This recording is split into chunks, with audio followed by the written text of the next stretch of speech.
My name is Marcus, and I'm a senior financial analyst at one of Chicago's most prestigious investment firms. Though Sarah never knew the full extent of my position, at 30, I'd carefully built a life that looked modest on the surface. A paid-off Honda Accord, a one-bedroom apartment in Lincoln Park, conservative clothes. What Sarah didn't know was that this was all strategic. My actual compensation package was $340,000 annually when you included my performance bonuses and equity stakes. I had $1.2 million in various investment accounts, a trust fund from my grandmother worth another $800,000 that I'd never touched, and connections throughout Chicago's financial elite that I'd cultivated since my days at Northwestern's Kellogg School of Management. I'd learned early in my career that flashing wealth attracted the wrong people. My mentor, James Harrison, who managed a $3 billion hedge fund, drove a 10-year-old Subaru and wore the same 5 suits on rotation. Marcus, he'd told me over lunch at his private club, the moment people know what you're worth, they stop seeing you and start seeing dollar signs. So, I lived below my means, invested aggressively, and kept my actual position vague when meeting new people. I wasn't just an analyst. I was the youngest senior analyst in my firm's history, managing portfolios worth $500 million and advising clients whose names regularly appeared in the Wall Street Journal. Sarah and I had been together for 3 years. When we met at that birthday party in May 2021, she seemed different from the other women I'd dated. She was a marketing coordinator making $55,000 a year, and she appeared content with simple pleasures: food trucks, free concerts, Netflix nights. I thought I'd finally found someone who valued me for me, not my bank account. The irony wasn't lost on me now. The first year had been perfect. We'd explore Chicago together, finding hidden restaurants, walking along the lake, talking about our dreams. I'd told her I worked in finance and made decent money, keeping it intentionally vague.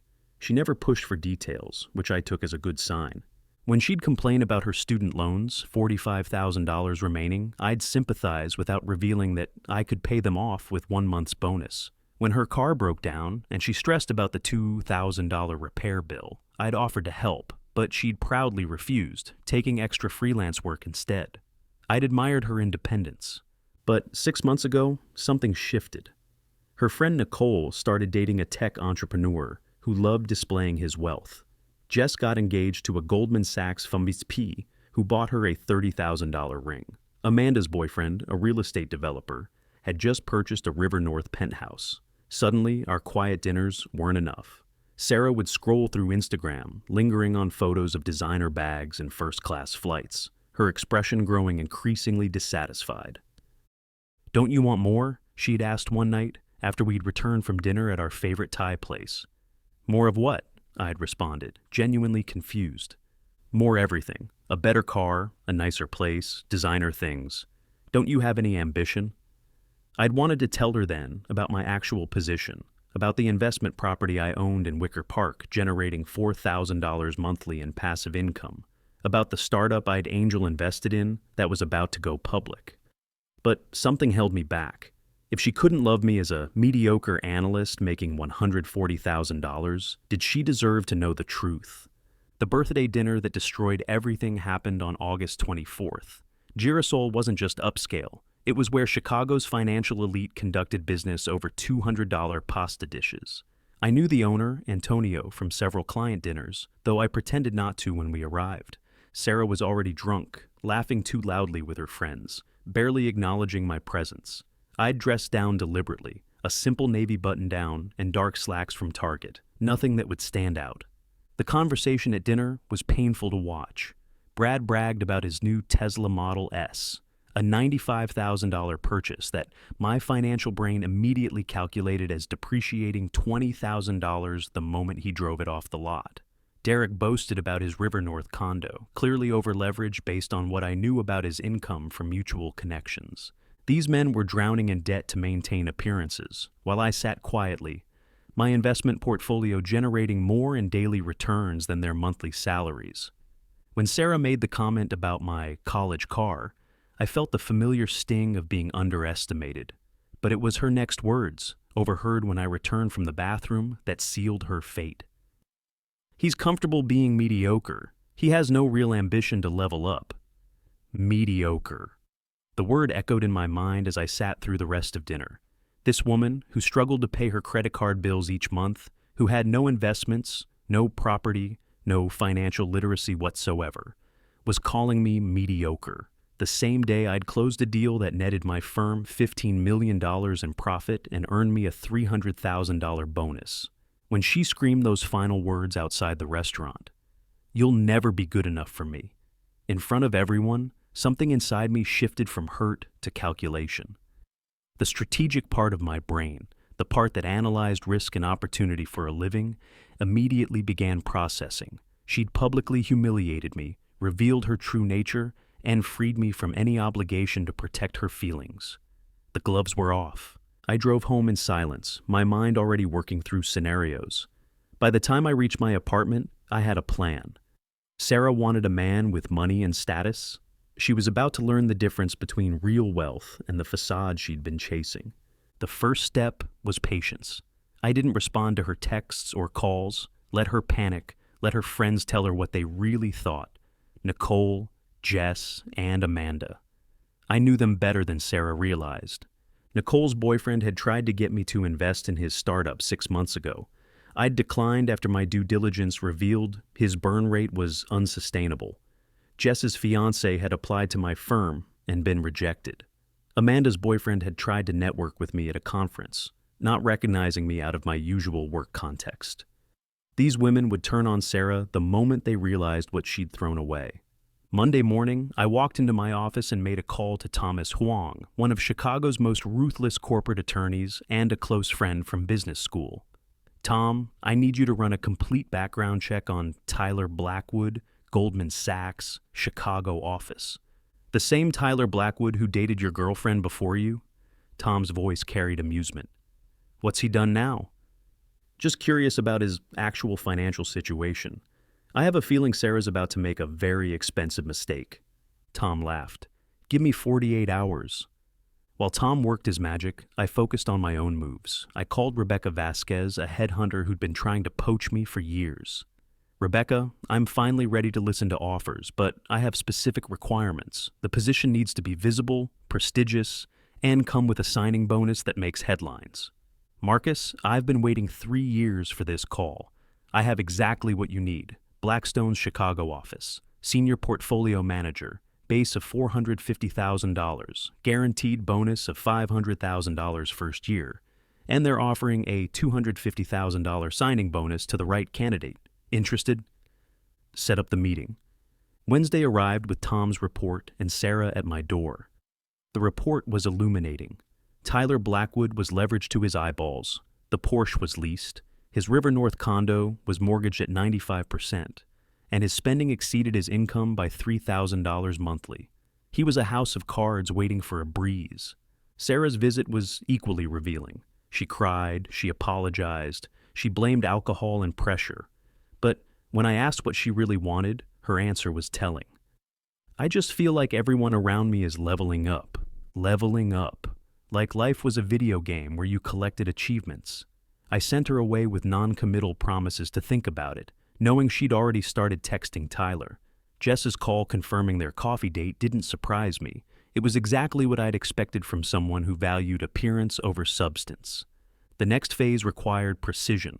I had Rebecca leak news of my Blackstone negotiations to the right people, specifically to David Nakamura at Goldman, who happened to be Tyler's direct supervisor and someone I'd worked with on several deals. David was notorious for his ego and his intolerance for employees whose personal lives might embarrass the firm. "Marcus," David called me the Thursday, "heard you're talking to Blackstone. We should discuss a counteroffer." "I'm flattered, David, but I'm not interested in Goldman. Though I did hear something interesting about one of your VPs. Tyler Blackwood? He's dating my ex-girlfriend now. Small world." "Blackwood? That's interesting timing. We're making some cuts next quarter. He might be on the list."